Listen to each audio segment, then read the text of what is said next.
Today on Sewing 101, we're going to talk about selecting a machine or working with the one you already own, learning how to thread the machine as well as the bobbin, and some top tips to look out for. If you're looking to buy a machine, as a beginner, you do not need anything fancy. There are many machines on the market for around $100 that will do you for a long time. I purchased this machine for around that price around 8 years ago and have used it for many projects that are beyond beginner. There's certain things that I would definitely look out for when buying a machine. Firstly, a lot of them are lightweight, and this is something you want to avoid. It's actually better to have a heavier machine. It means the inside parts are made of metal and it's going to be more durable and long lasting. Secondly, you only really need a couple of stitches, straight stitch and zigzag. This machine has just those two stitches and they will do just fine for a beginner. You really don't need anything more unless you're going to be doing specialist things like quilting. Thirdly, I really like when the machine has the option to move the needle. So on this one, you can move it two ways, left and right. This is going to help you when you start to get to things like putting in zippers. The other thing is when you are winding the bobbin, it has a lock so that the needle does not go up and down. Lastly, the option to have the reverse stitch is very handy. All of these features are very easily found on most machines, but it's not the end of the world if it also doesn't have it. Maybe you've inherited a machine that is older. There are workarounds for these. On your machine, you'll find several features. First, you have the needle, the presser foot lever to make it go up and down, the feed dogs. This is the tension dial. Up top, you normally have directions on how to thread your machine. The spool and thread holder, the bobbin winder, the stitch control, so stitch length and stitch type, sometimes additional features such as moving the needle. This is the reverse stitch lever and the balance wheel. You also have the foot pedal, which controls the machine, and then on the inside you have the bobbin compartment and the bobbin holder.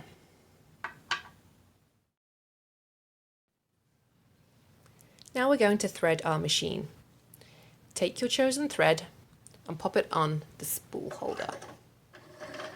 Following the instructions, wrap it round the tension and then take your bobbin and place it on the bobbin winder. Wrap your thread a couple times in a clockwise direction around the bobbin, leaving a small tail.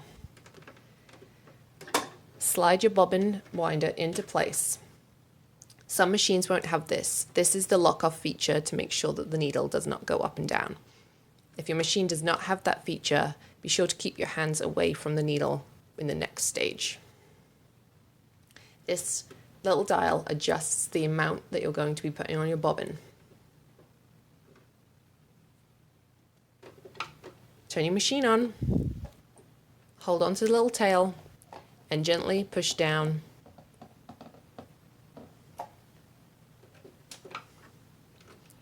on the foot pedal.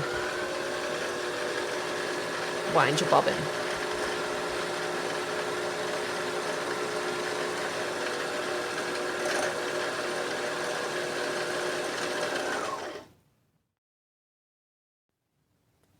One of the most common mistakes when threading your bobbin is not pulling the thread tightly around this tension.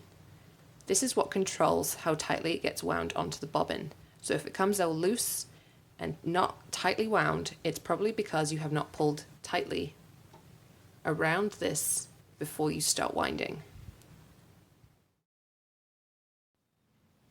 Now to thread the machine.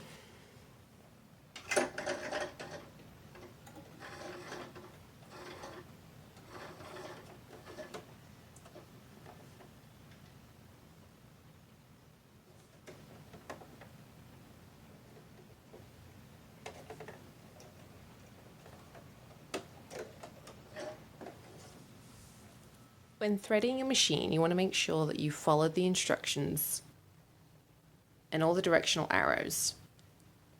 If you miss any steps, this is probably the cause of some of your issues later on.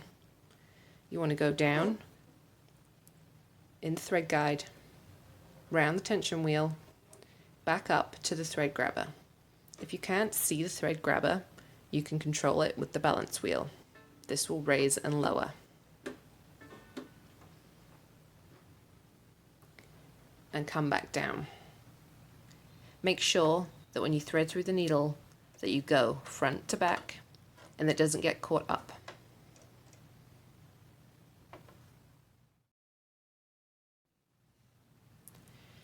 The next step is to put your wound bobbin into the bobbin holder. Take off access to the machine. This is all going to be slightly different. Mine's on the front and snaps off. Some will slide off. Others will be on the side. And you want to grab the bobbin holder.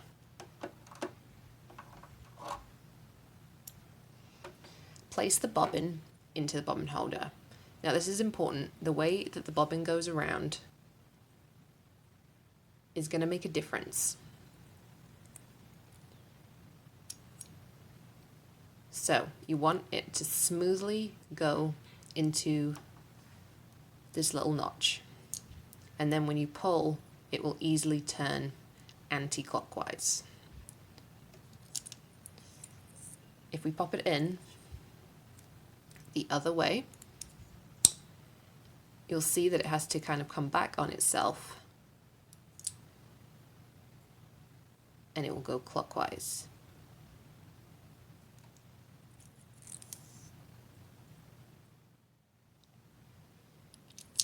Once you've placed your wound bobbin in the correct way, put the bobbin holder back into its slot. Make sure that there is a nice long tail that's easily accessible. You now need to get the bobbin thread to the top of the machine. To do this, put your hand on the tail from the top thread, and then we're going to use the balance wheel to lower the needle, which will grab the lower thread and you'll be able to pick it up with the top thread. You'll see a little loop appear. It's handy to have a little pair of snips that can then grab this tail so both of the threads are then visible. Always have the presser foot raised when you do this, as it releases the tension wheel and makes the balance wheel able to turn. Close up the bobbin compartment and replace the outer workings. You now have a threaded machine. Now that your machine is threaded, take a test piece of fabric and see if it is working. Lower the presser foot and do a line of stitching.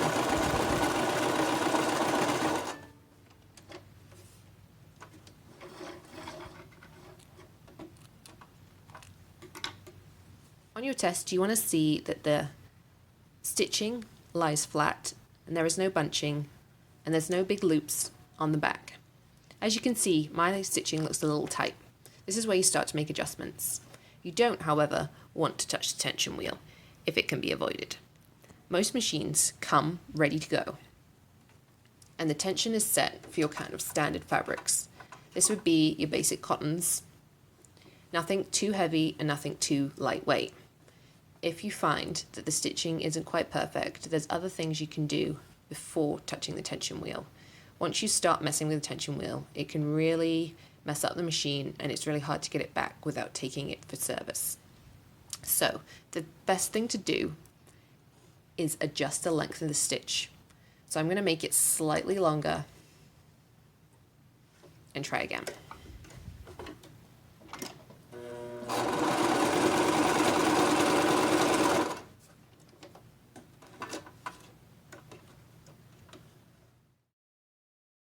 So my first couple test attempts didn't quite work out and the stitching is a little bunchy. We tried altering the length of the stitch, which is what I'd recommend first to test out, and it still wasn't quite working. Sometimes it just means you need to put your fabric through a few times. Your test should always be the fabric you're going to be working on. The machine kind of has a bit of a memory, and the more you put through that fabric, the more it adjusts automatically to getting the perfect stitch length. Other times, there could just be something wrong with the way it was threaded, so I'd recommend unthreading and threading again. Sometimes you can't see what is wrong, but when you do that, it will all of a sudden be fine again. Other things to consider is the type of fabric you're using and having the appropriate needle. There are standard needles, but there is also special needles for lighter weight fabrics, for stretch fabrics, for heavyweight fabrics, and this could be what's causing your issue. Another consideration, if you have an older machine in particular, may be that the needle is no longer sharp and needs changing. This is an easy thing to do. You take the screw, and loosen it, and the needle will drop out.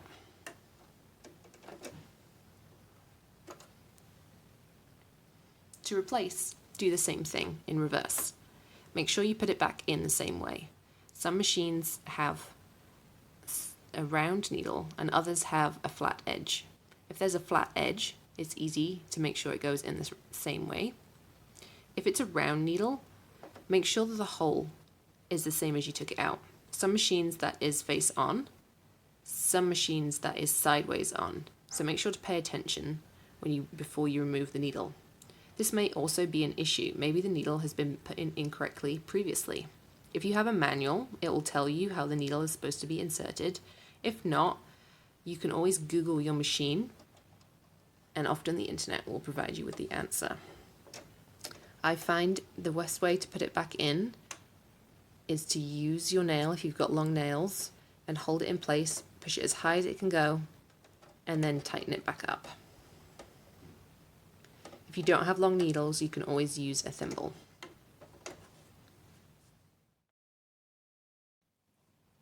Another common issue which can cause problems when you're sewing is a build-up of crud and lots of dust and thread inside the machine.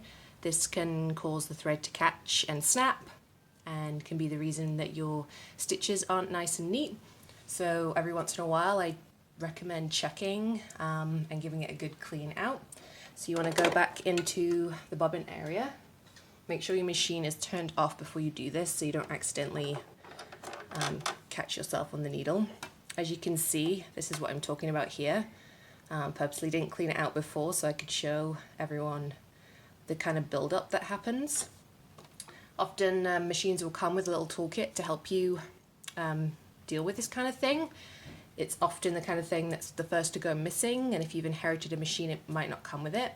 Normally there's a little brush. I don't have that, so instead I use a paintbrush. And you just get in there with the paintbrush, just get rid of all of that fluff and crud, and as you can see it can really build up. This actually isn't too bad, and it can be the reason you're having issues, so just get in there and clean it out.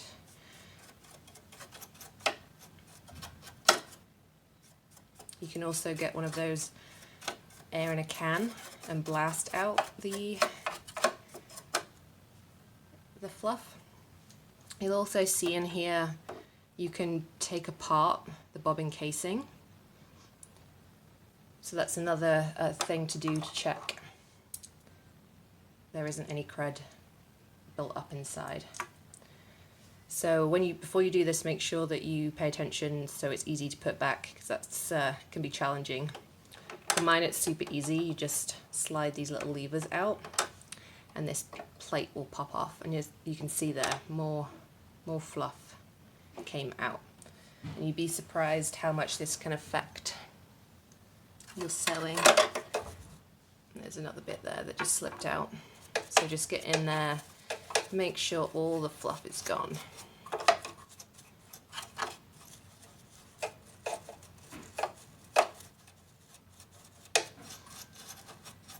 Oh look, there's a massive piece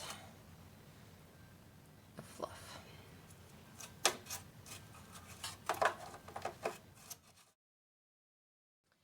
You can also remove this plate. There's little screws in here. The kit will come with a little screwdriver that will unlock it. You probably also can't find that, so you can use a coin to do that. It can be a little tight to start it off. And just loosen it off here. You can also remove the foot to give you more space. So there's just this screw here. Again, if it's tight, you can just use a coin to remove it and raise the pressure foot to get it out. Just give you some more space to work. You can also remove the needle if you find that's getting in your way.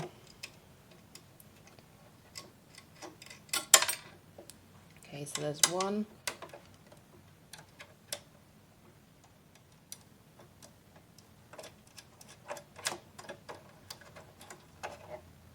And again, you can see all the crud that's in there, built up, little fluff from the thread and dust.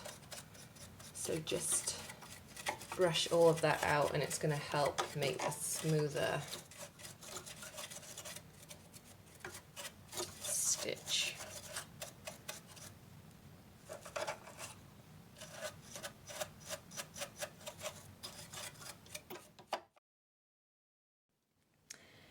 Another issue that you may be having is that your thread keeps snapping.